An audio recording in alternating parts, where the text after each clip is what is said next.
अस्सलाम वालेकुम दोस्तों, मैं हूं अज़र काज़मी और आप देख रहे हैं काज़मी अली काम। दोस्तों ये एक सेटेलाइट फाइंडर है V8 फाइंडर GT मीडिया वालों का। ये एक हमारे यूट्यूब फॉलोअर हैं रावलपिंडी से, उन्होंने भिजवाया। ये जो फाइंडर है ये इस वक्त डेड कंडीशन में है। ये जी सेटेलाइट फाइंडर है, इसमें बैटरी होती है और ये मुकम्मल एक रिसीवर है और इसमें स्क्रीन है। इसमें सारे वही फीचर्स होते हैं जो रिसीवर में होते हैं। ये इसका ऑन ऑफ हो गया, LNB के लिए हो गई। ये सेटेलाइट सर्च करने के लिए हेल्पफुल रहता है। छोटी सी डिवाइस है तो बंदा इसको ऊपर छत वगैरह पे उठा के ले जा सकता है, आसानी से सेटेलाइट की सेटिंग कर सकता है। बाकी सारे ये इस वक्त जो है डेड कंडीशन में है, तो इसको सबसे पहले ओपन कर लिया जाए। तो मैं इसको ओपन कर लेता हूँ, फिर आप दोस्तों के साथ शेयर करता हूँ इस पे हमने कैसे काम करना है, क्या क्या चेक करना है। तो डिटेल से साथ के साथ चलते रहेंगे। सबसे पहले मैं इसे ओपन कर लेता हूँ। जी दोस्तों, इसको मैंने ओपन कर लिया है। इसका जो टॉप है ये अलहदा हो गया है। ये स्क्रीन पार्ट है और ये स्ट्रिप के थ्रू इस कार्ड से जुड़ा हुआ है।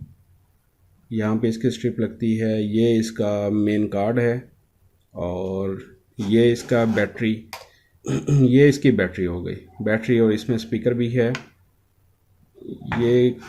अच्छा जी, सबसे पहले हमने करना क्या होता है कि हमने इसको विजुअली यानी आँखों से चेक करना होता है कि कोई चीज़ हमें बर्न तो नहीं महसूस हो रही, कोई चीज़ जली भी है, या कोई चीज़ कैपेसिटर वगैरह कभी फट जाते हैं या फूल जाते हैं, कोई इस किस्म का फॉल्ट।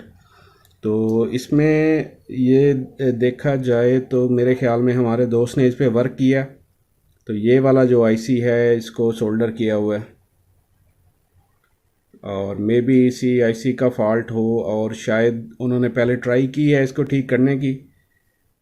बहरहाल ऐसी जो चीज़ें होती हैं ना थोड़ी सी, क्योंकि ये सर्किट काफ़ी लंबा चौड़ा है, लेकिन इतना भी मसला नहीं है कि होगा नहीं।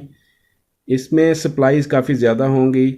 तो अगर तो बेहतर तो यही होता है या इसकी सर्किट डायग्राम मिल जाए या फिर इसके साथ का कोई वर्किंग पीस मिल जाए जहाँ से हम नोट कर लें कि कौन से पॉइंट पे हमें क्या सप्लाई मिल रही है, ताकि बंदा उसको उसके फॉलो अप में ये ठीक कर सके। तो बहरहाल ट्राई करते हैं। तो फिर यहाँ से शुरू करते हैं। सबसे पहले डीसी सप्लाई देते हैं इसको।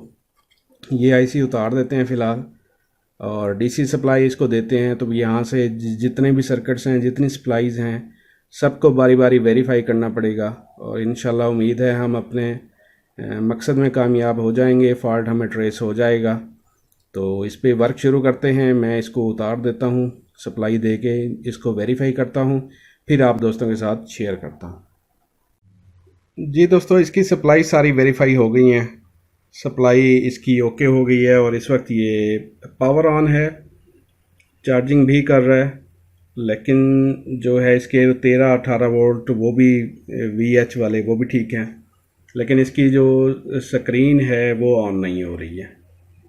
तो इसका जो आईसी ख़राब था वो मैंने रिमूव कर दिया और बाकी इसकी सारी सप्लाईज़ मैंने वेरीफाई कर ली हैं। शक है मुझे मे बी इसका जो EEPROM है वो भी छेड़ा गया, तो हो सकता है इसका सॉफ्टवेयर का इशू हो। तो मैं इसका सॉफ्टवेयर ट्रेस कर लेता हूँ, सर्च कर लेता हूँ। सॉफ्टवेयर सर्च करने के बाद मैं इसमें सॉफ्टवेयर करने लगा हूँ। तो उम्मीद है ये सॉफ्टवेयर से मसला हल हो जाएगा, वरना फिर आगे देखते हैं। जी दोस्तों, सॉफ्टवेयर इसमें कर लिया है मैंने और अभी ये ऑन हो चुका है। ये मैं आपको दिखाता हूँ। इसकी पावर ऑन करते हैं।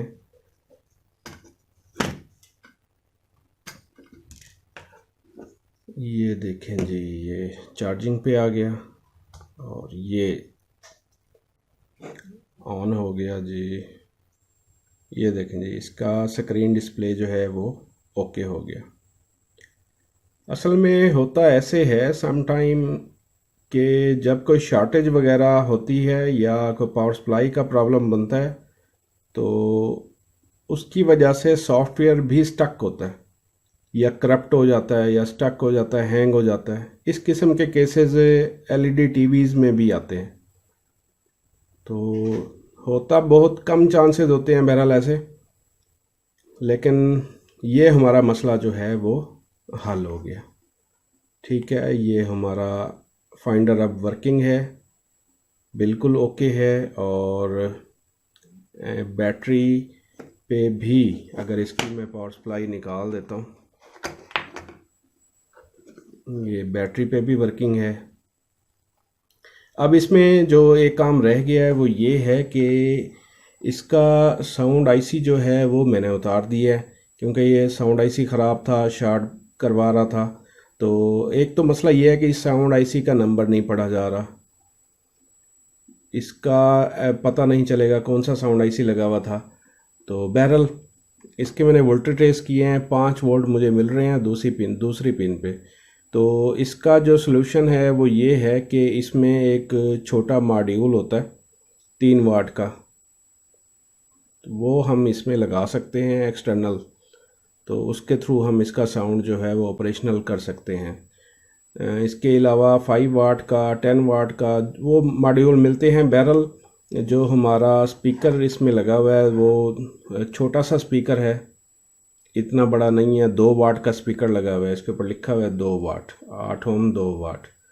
तो उसके लिए वो 3 वाट वाला जो है वो 40-50 रुपए का मिलता है आम मार्केट से। तो वो अक्सर वो MP3s वगैरह में हम लगाते हैं, तो वो भी इसमें लगा के इसकी साउंड जो है वो चालू की जा सकती है। वो वाला मसला भी उसका, साउंड वाला मसला भी उसका हल हो जाएगा, क्योंकि ये ओरिजिनल जो इसका आईसी था ये तो शायद ना मिले, इसका नंबर ही जब पता नहीं चल रहा तो मिलेगा कहाँ से। बहरहाल ये हमारा जो है सैटेलाइट फाइंडर, ये हमारा ओके हो गया जी दोस्तों, इसको मैंने डिश के साथ कनेक्ट किया है और इसकी स्कैनिंग वगैरह चेक कर लिया मैंने, और इस वक्त ये आपके सामने प्ले भी हो रहा है और ये बिल्कुल ठीक है। इसकी स्कैनिंग, प्लेइंग, सारा कुछ बिल्कुल ठीक वर्किंग है। लेकिन इसमें जो फॉल्ट है वो अभी स्टिल साउंड वाला हमारा बाकी रहता है। असल में ये सैटेलाइट फाइंडर मीटर है, और जब कोई सैटेलाइट या सिग्नल फाउंड होते हैं तो इसमें बीप की ऑप्शन है, बीप ऑन होती है। अगर हम इसका ये वाला फीचर, साउंड वाला फीचर रिपेयर नहीं करते तो इस मीटर का यूं समझें कि मकसद फेल हो जाता है, क्योंकि साउंड पहले आती है, डिस्प्ले बाद में आता है स्कैनिंग के बाद। तो अब मैं करता क्या हूँ, मैं इसकी जो है साउंड आईसी की जगह मॉड्यूल लगा के मैं इसको रिपेयर करता हूँ और फिर आप दोस्तों के साथ भी साथ के साथ शेयर करता जाता हूँ। जी दोस्तों, ये वाला जो है साउंड मॉड्यूल है और ये 3 वाट जमा 3 वाट, यानी 2 इसकी आउटपुट हैं, एक लेफ़्ट की और एक राइट की। 3 वाट प्लस 3 वाट है। हमने सिर्फ एक स्पीकर यूज़ करना है तो हम किसी पे भी लगा देंगे। और ये जो है IC PAM8403 है, ये सिंपल मॉड्यूल है, अक्सर MP3 में भी यूज़ होता है और ये मार्केट से इजीली मिल जाता है। वैसे तकरीबन 30 से 50 रुपए तक इसकी प्राइस है। तो हमने करना क्या है कि ये 5 वोल्ट इसकी इनपुट है, 5 वोल्ट हम यहाँ से इनपुट इसको देंगे और यहाँ पे इसे सिग्नल देना है राइट, लेफ़्ट और ग्राउंड, और यहाँ से हमने इसकी आउटपुट किसी एक से ले लेनी है। तो इस पे इंस्टॉल करने के लिए हमने क्या करना है ये मैं आपको बताता हूँ। इस पे हमने सबसे पहले ट्रेस कर लेना है, ट्रेसिंग करनी है कि हमारा जो है 5 वोल्ट कहाँ पे है। सबसे पहले 5 वोल्ट की ट्रेसिंग करनी है, और ये IC 8 पिन वाला था तो 8 पिन्स हैं इसमें। ग्राउंड की ग्राउंड के साथ ट्रेसिंग हो जाएगी, और उसके बाद जो यहाँ पे हमारी कनेक्शन निकले हुए हैं स्पीकर के, ये आउट के हैं। यहाँ से हमें इसके साथ जो भी पॉइंट बोल रहा होगा वो हमारा आउट का है, यानी 2 पॉइंट हमें ये मिल जाएंगे, एक ग्राउंड मिल जाएगा और एक VCC मिल जाएगा, इसका सप्लाई मिल जाएगा। बाकी 2 पॉइंट रह जाएंगे इसकी इनपुट के, सिग्नल इनपुट के। वो सिग्नल इनपुट हम यहाँ से जो 4 पॉइंट हैं, अमूमन इनमें से एक ग्राउंड होगा और बाकी 2 सिग्नल के होंगे, तो हम यहाँ से सिग्नल ट्रेस कर लेंगे अपने इसके मॉड्यूल के साथ लगा के, तो हमें कंफर्म हो जाएगा कि हमारा कौन सा। तो फिर हम यहाँ पे ये मॉड्यूल कनेक्ट कर देंगे तो हमारी साउंड आ जाएगी। मैं इसको कनेक्ट करने की ट्राई करता हूँ और फिर आप दोस्तों के साथ शेयर करता हूँ। जी दोस्तों, कनेक्शन मैंने कर लिए हैं। जस्ट मैं आपको दिखाने की खातिर मैंने ये लंबी लंबी वायर्स भी लगाई हैं इसके ऊपर, और स्पीकर भी मैंने एक्सटर्नल यूज़ किया फ़िलहाल। तो बाद में मुझे तो इसको सेट करना है इसके ऊपर ही, इसके अंदर ही, ताकि ये जब बॉक्स फिट करूं तो ये मॉड्यूल भी अंदर फिट हो जाए। जस्ट आप दोस्तों को दिखाने के लिए ये मैंने कनेक्शन जो किए हैं, ये हमारी सिग्नल इनपुट हो गई जो हमारी सिस्टम से आ रही है। ठीक है, ये मैंने वायर्स यहाँ पे लगाई हैं जो सिस्टम से हमें आ रही है साउंड। ये मैंने लेफ़्ट राइट वहाँ पे लगा दी हैं, ये ट्रेस करके लगाई हैं, जहाँ पे वर्क कर रही थी मैंने वहाँ पे लगा दिया। ठीक है, ये हमारा जो हो गया पावर सप्लाई होगी 5 वोल्ट, वो इसी 8 पॉइंटों में से जो है 8 पॉइंटों में से एक पॉइंट पे 5 वोल्ट हैं। ये सेंटर में ग्राउंड है, साइडों पे भी ग्राउंड था पर सेंटर में ग्राउंड इजी था, तो मैंने दोनों इनपुट आउटपुट की ग्राउंडों को इकट्ठे कर दिया। ठीक है जनाब, ये हमारा जो मॉड्यूल है वो ओके है और कनेक्शन इसके आपके सामने हैं बिल्कुल। ये स्पीकर है हमारा। स्पीकर मैंने एक्सटर्नल यूज़ किया है ताकि मैं टेस्ट कर सकूं, बाद में मैं इसका बिल्ट इन स्पीकर जो है वो यूज़ करूंगा। कनेक्शन अब हो गए हैं, अब चलते हैं इसकी टेस्टिंग की तरफ। मैं आपको चेक करवा देता हूं इसकी साउंड निकल रही है कि नहीं निकल रही। जी दोस्तों, इसको मैं पावर ऑन करने लगा हूँ और पावर ऑन हो चुकी है। ये जो 3 वाट वाला मॉड्यूल है ये अक्सर जगहों पे आप इस्तेमाल कर सकते हैं, टेलीविज़न में भी इस्तेमाल कर सकते हैं।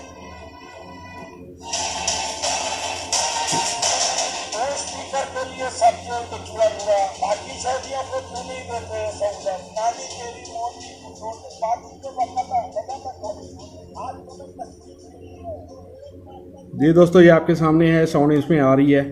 इसमें जो स्पीकर इस वक्त मैंने ये वाला कनेक्ट किया हुआ है, ये 1 वाट का स्पीकर है। इसका जो अपना स्पीकर है वो 2 वाट का स्पीकर है। तो बहरहाल साउंड इसकी बिल्कुल ठीक है, आपके सामने है, क्लियर है बिल्कुल। और ये हमारा जो है प्रोजेक्ट कामयाब हो गया। तो आज की वीडियो दोस्तों यहीं तक थी। उम्मीद करता हूँ आपके नॉलेज में काफ़ी इजाफा हुआ होगा। और इसकी जो बोर्ड के वोल्टेजेस की डिटेल है वो भी मैं शेयर कर देता हूँ आपको पिक्चर में, डिटेल, कंप्लीट डिटेल कि कौन सी कॉइल पे कितने वोल्ट होने चाहिए, बेसिक वोल्ट कौन से होंगे, 12 से आगे हमें बाकी सर्किट में हमारे कितने जाने चाहिए। इस पार्ट के भी और इस पार्ट के दोनों की मैं जो है वीडियो पिक्चर जो है उस पर शेयर, लेबलिंग करके उसकी सारी मैं शेयर कर देता हूँ। तो उम्मीद करता हूँ आप दोस्त ये लाइक करेंगे। नेक्स्ट वीडियो तक के लिए अल्लाह हाफिज़।